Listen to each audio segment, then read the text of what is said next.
নমস্কার বন্ধুরা, জয় মা কালী বেঙ্গলি চ্যানেলে আপনাদেরকে আমি স্বাগত জানাচ্ছি।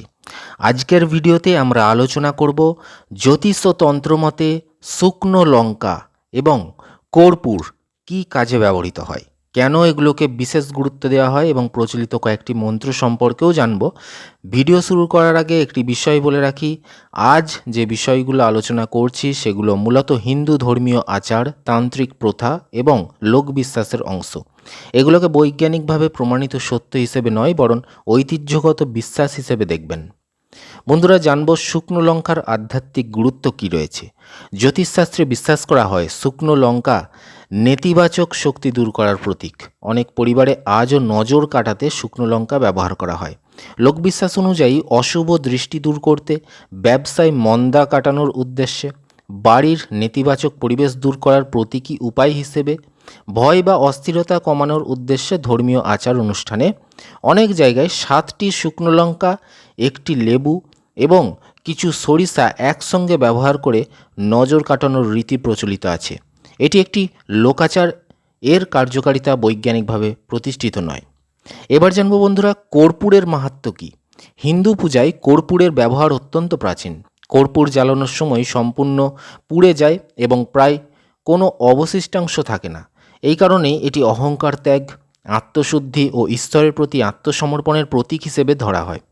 লোকবিশ্বাস অনুযায়ী কর্পূর পূজার পরিবেশকে পবিত্র করে, মনকে শান্ত করতে সাহায্য করে, সুগন্ধের মাধ্যমে ইতিবাচক পরিবেশ তৈরি করে। পূজার সমাপ্তিতে আরতির অন্যতম প্রধান উপাদান। এবার জানবো বন্ধুরা, শুকনো লঙ্কা ও কর্পূর একসঙ্গে কী হয়। কিছু তান্ত্রিক প্রথায় শুকনো লঙ্কা ও কর্পূর একসঙ্গে ব্যবহার করা হয়। বিশ্বাস করা হয় কর্পূরের আগুন পবিত্রতার প্রতীক এবং শুকনো লঙ্কার অশুভ শক্তিকে প্রতীকীভাবে দূরে সরিয়ে দেয়। এটি সম্পূর্ণ ধর্মীয় বিশ্বাসের বিষয়। এবার প্রচলিত কয়েকটা মন্ত্র আমি বলি। প্রথমে বলি মহামৃত্যুঞ্জয় মন্ত্র। ওং ত্রম্বকম যজামহে সুগন্ধিম পুষ্টিবর্ধনম উর্বারুকমিব বন্ধনান মৃত্যুর মোক্ষীয় মামৃতাৎ। এই মন্ত্র ভগবান শিবের উদ্দেশ্যে জপ করা হয়। বহু ভক্ত বিশ্বাস করেন এটি মানসিক শক্তি ও সাহস বৃদ্ধির প্রার্থনা।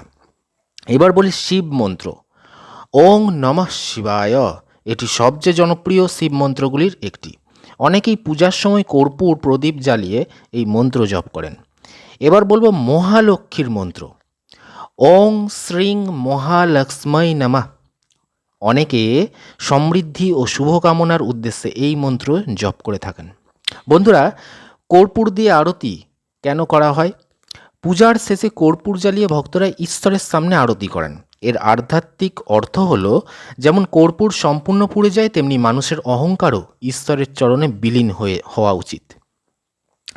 তন্ত্র মানেই অলৌকিক শক্তি নয়। প্রকৃত তন্ত্র হলো আত্মনিয়ন্ত্রণ, উপাসনা, ধ্যান এবং গুরু পরম্পরার শিক্ষা। কোনো ব্যক্তি যদি অর্থের বিনিময়ে অলৌকিক ফলের নিশ্চয়তা দেন বা ভয় দেখিয়ে কোনো আচার করতে বাধ্য করেন, তাহলে সতর্ক থাকবেন। আগুন ব্যবহার করার সময় অবশ্যই নিরাপত্তার সহিত ব্যবহার করবেন। কর্পূর বা অন্য কোনো দাহ্য বস্তু শিশুদের নাগালের বাইরে রাখুন। বন্ধুরা, আজ আমরা জানলাম জ্যোতিষতন্ত্রের প্রচলিত বিশ্বাস অনুযায়ী শুকনো লঙ্কা ও কর্পূরের গুরুত্ব, তাদের প্রতীকী ব্যবহার এবং কয়েকটি সুপরিচিত মন্ত্র সম্পর্কে। মনে রাখবেন, ধর্মীয় আচার মানুষের বিশ্বাস, ভক্তি এবং সংস্কৃতির অংশ। এগুলোর আধ্যাত্মিক মূল্য অনেকের কাছে গুরুত্বপূর্ণ হলেও জীবনের বাস্তব সমস্যার সমাধান প্রয়োজনে যুক্তিবোধ, পরিশ্রম এবং প্রয়োজনে বিশেষজ্ঞের পরামর্শ।